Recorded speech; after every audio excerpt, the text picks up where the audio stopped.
Shalom, saudara yang dikasihi Tuhan. Hari ini kita bertemu lagi dalam pembahasan firman kita tentang sebuah tema kita terkoneksi bersama dengan Tuhan. Sebelumnya, mari saya ajak kita berdoa terlebih dahulu. Tuhan, kami hari ini rindu akan firman-Mu, berkata-katalah kepada kami, supaya kami mengerti isi hati-Mu. Kami ingin memiliki koneksi yang terhubung bersama dengan Engkau Tuhan. Peliharakan kami dalam kasih-Mu, berikan kami telinga seorang murid, supaya kami bisa menangkap semua firman ini. Kami mengucap syukur dalam nama Yesus, haleluya, amin. Sedang dikasih Tuhan, hari-hari ini kita melihat berita-berita yang sangat mencemaskan. Tidak ada berita yang baik, semuanya membuat kita sangat-sangat khawatir. Kita khawatir akan masa depan kita, apa yang akan terjadi dalam keadaan seperti ini untuk negeri kita, untuk bangsa kita, untuk keluarga kita, anak-anak kita. Itu menjadi pikiran utama. Tahukah, saudara yang dikasihi, bahwa jalan keluar satu-satunya adalah kita berteduh di bawah sayapnya, di bawah tudung sayap Tuhan. Dia adalah batu karang kita, sumber pengharapan kita, dan tempat di mana kita berteriak minta tolong. Tuhan pasti tolong kita. Tapi supaya kita bisa tertolong, kita harus memiliki koneksi dulu dengan Tuhan. Lalu kita bilang, Ibu, kenapa rasanya saya doanya rasanya nggak nyampe ke sorga? Karena apa? Doaku tuh berturut-turut tapi kayaknya tidak pernah kedengeran. Mari kita cek dulu akan isi hati kita. Jangan-jangan kita salah berdoa. Jangan-jangan doa kita nggak nyampe sampai di atas. Karena ada sesuatu hal yang belum engkau selesaikan. Mari kita lihat ayatnya. Kejadian 1 ayat 26 dan 27 berkata begini. Berfirmanlah Allah, baiklah kita menjadikan manusia menurut gambar dan rupa kita, supaya mereka berkuasa atas ikan-ikan di laut dan burung-burung di udara, dan atas ternak dan atas seluruh bumi, dan atas segala binatang yang melata yang merayap di bumi. Maka Allah menciptakan manusia menurut gambarnya, menurut gambar Allah diciptakannya dia, laki-laki dan perempuan diciptakannya mereka. Berarti Allah dari pertama kali menciptakan bumi ini dan langit serta isinya, Dia ingin menciptakan manusia itu persis sama dengan Dia, merupakan gambar serupa dan segambar.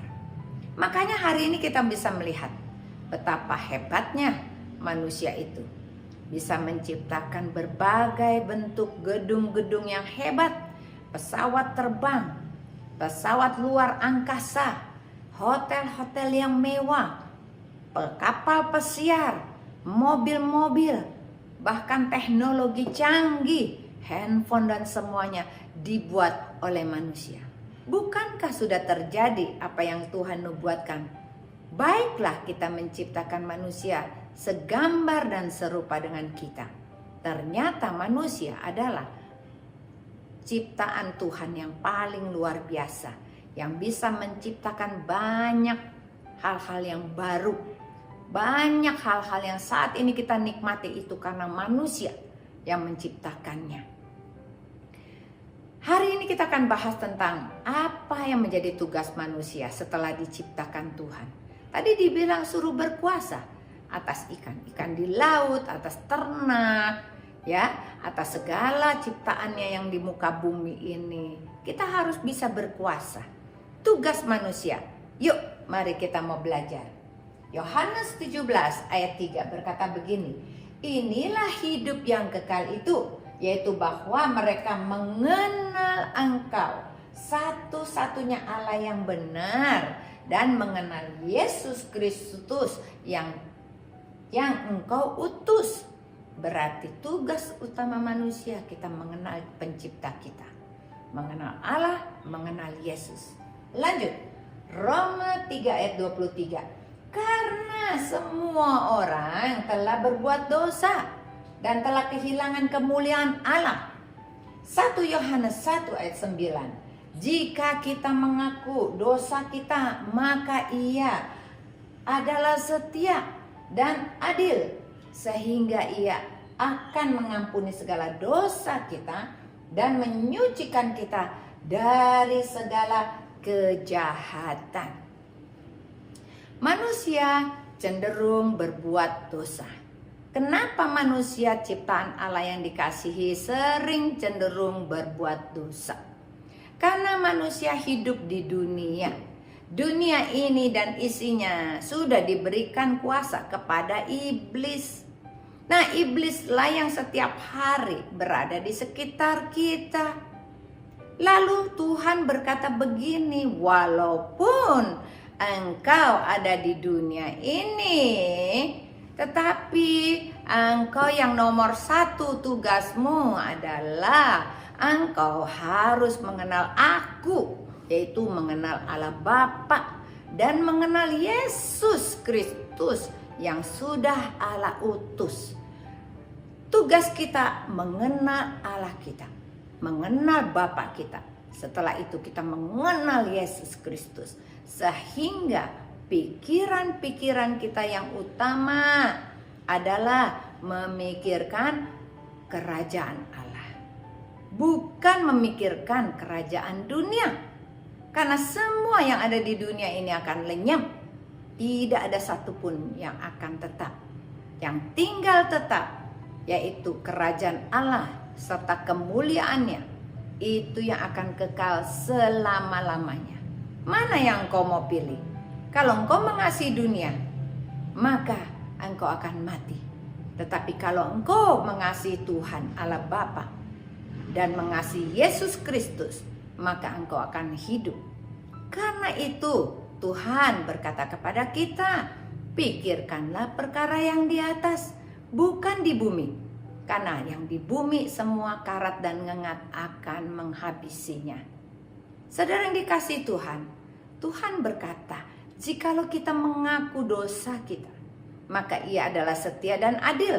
Maka dosa kita yang merah seperti kirmisi akan putih seperti salju. Lalu kita berkata, kayaknya aku gak pernah melakukan dosa. Aku bukan orang jahat. Aku tidak menipu. Aku tidak melakukan kejahatan-kejahatan yang seperti orang-orang yang lain, ya kan? Aku tidak melakukan itu. Tetapi kalau kita tidak mengasihi Tuhan, tidak mengasihi Allah, tidak mengasihi Yesus, kita sudah melakukan dosa. Karena dosa itu adalah pada saat kita tidak terhubung dengan Tuhan. Dosa adalah terputus hubungan kita dengan Tuhan. Tidak terkoneksi hubungan kita dengan Tuhan. Padahal Tuhan ingin berbicara kepada kita. Karena kita adalah ciptaannya. Kita sudah disiapkan alat komunikasi, yaitu di hati kita. HP-nya sudah disiapkan.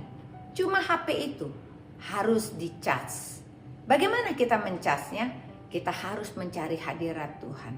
Kita harus memuji, kita harus menyembah, kita harus banyak berdoa dan mendengarkan firman. Maka yang terjadi adalah baterai hatimu menjadi full.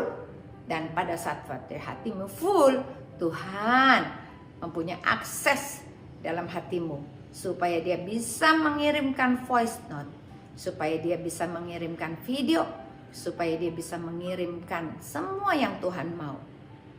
Maka kita akan mendengar suaranya. Jikalau hari ini engkau belum pernah mendengar suara Tuhan, ayo perbaikin hatimu. Karena tujuan Tuhan adalah ingin terkoneksi dengan kita. Makanya hari ini miliki koneksi dengan Tuhan. Kalau tidak, kita adalah orang yang paling rugi. Karena orang Kristen yang tidak terkoneksi, dia akan terhilang. Dan Tuhan tidak bisa mencari dia. Kita memiliki koneksi dengan Tuhan. Tuhan berjanji, dosa-dosamu akan diampuni. Pada saat engkau malas, pada saat engkau tidak baca firman, engkau malas berdoa, Tuhan akan ampuni. pada saat hatimu rindu untuk memuji dan menyembah, maka Tuhan berkata, aku akan menguduskan engkau. Dan aku akan menerima engkau kembali dan menjadi anak-anakku yang kukasihi. Yuk kita lihat lagi. Yang kedua, hidup suci dan kudus. Menurut banyak orang berkata, gak mungkin kita hidup di dunia ini jadi suci dan kudus, tuh gak ada. Mungkin kita bisa suci dan kudus kalau kita sudah di surga. Tapi dengarkan firman ini sekarang, apa yang bisa kita lakukan untuk hidup kita suci dan kudus? Dengarkan firman Tuhan. 1 Tesalonika 4 ayat 7. Allah memanggil kita bukan untuk melakukan apa yang cemar, melainkan apa yang kudus. Ibrani 12 ayat 14 berkata, berusahalah hidup damai dengan semua orang dan kejarlah kekudusan, sebab tanpa kekudusan tidak seorang pun dapat melihat Tuhan. Amsal 28 ayat 13 berkata begini, siapa yang menyembunyikan pelanggarannya tidak akan beruntung, tetapi siapa mengakuinya dan meninggalkannya akan disayang. Allah memanggil kita untuk melakukan perbuatan-perbuatan yang baik, bukan yang cemar, tetapi melakukan perbuatan-perbuatan yang kudus. Apa itu perbuatan kudus? Perbuatan orang kudus tuh gampang kok. Kita ingat aja, orang-orang kudus tuh apa ya kesukaannya? Oh, ternyata orang-orang kudus itu sukanya berdoa. Orang-orang kudus itu sukanya memuji. Orang-orang kudus itu sukanya melakukan firman. Orang-orang kudus itu sukanya baca firman. Kan gampang ya. Cuma kita mau nggak lakukan. Kita sudah tahu kok definisi kudus itu apa. Karena apa? Pada saat kita lakukan semuanya ini, setiap hari hati kita dikuduskan. Hati kita dicuci. Pada saat kita terima firman, firman itu adalah air dari surga, mencuci hati kita. Hati kita dibersihkan setiap hari. Maka hati yang kotor akan menjadi suci, menjadi bersih, menjadi kudus. Itu yang Tuhan mau. Kita tidak bisa menjadi suci dan kudus tanpa Tuhan. Tentunya kita semuanya akan minta, Tuhan, aku gak mampu untuk jadi orang suci, aku tidak mampu jadi orang kudus. Tetapi kuasa Tuhan di dalam kita yang akan menguduskan kita, yang akan menyucikan kita. Kalau kita memiliki damai sejahtera di hati kita. Damai sejahtera adalah sebuah tanda daripada kehadiran Tuhan di dalam kehidupanmu. Hati-hati. Kalau damai sejahteramu hilang, berarti ada sesuatu hadirat Tuhan tidak ada di dalam hatimu. Jadi kita selalu jaga supaya jangan hilang damai sejahtera kita. Karena kita harus keep terus. Dan kita jaga seperti harta yang paling berharga. Karena damai sejahtera adalah hubungan yang manis kita dengan Tuhan. Kita terkoneksi, kita terhubung dengan Tuhan. Jangan pernah hilaf, jangan pernah lengah. Karena iblis sudah mengintip untuk mengambil damai sejahteramu. Sehingga kalau ada tekanan-tekanan di rumah tanggamu, di kantormu, ada tekanan dari komunitasmu, di gereja, teman sekerja, sahabat, kerabat, maka engkau harus jaga hatimu tetap tenang, bahkan mengampuni mereka. Maka yang terjadi adalah damai sejahteramu engkau keep di sini, maka hatimu disucikan dan dikuduskan. Jikalau hatimu tidak ada dendam, tidak ada marah, tidak ada iri, tidak ada ingin balas, tidak ada sesuatu yang jahat di hatimu, maka suci dan kudus itu ditentukan dari isi hatimu. Dari isi hatimu keluarlah perkataan yang baik.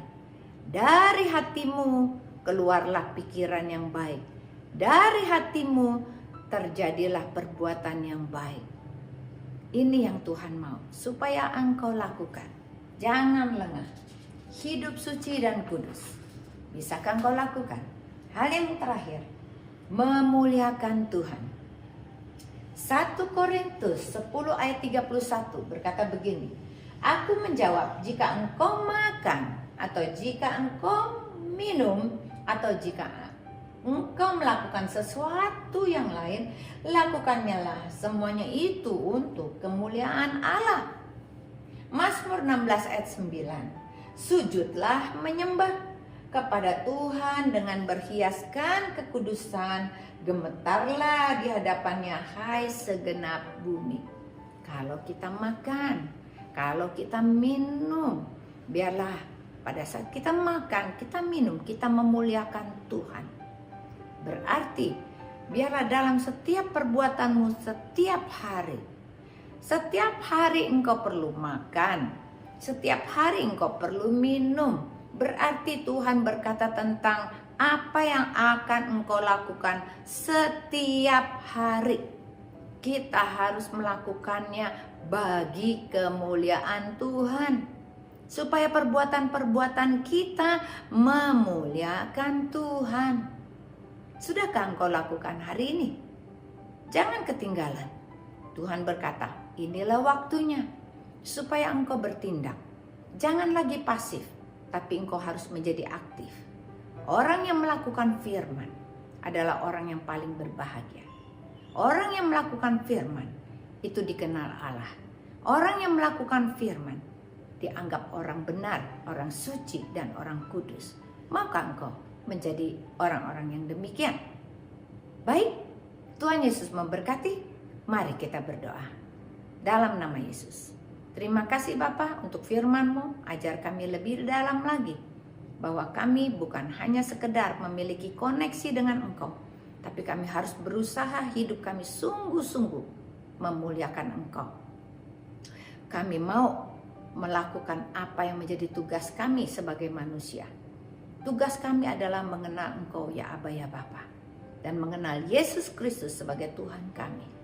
Dan tugas kami yang kedua, kami harus menjaga kehidupan kami untuk selalu suci dan kudus, supaya hidup kami berkenan di hadapan-Mu.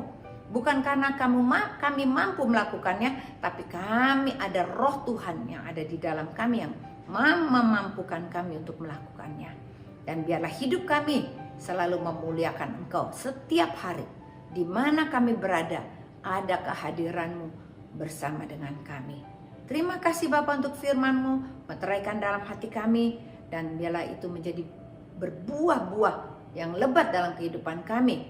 Kami menerima semuanya termeterai sempurna dengan kuasa darah anak domba Allah. Dalam nama Yesus, haleluya, amin. Tuhan Yesus memberkati.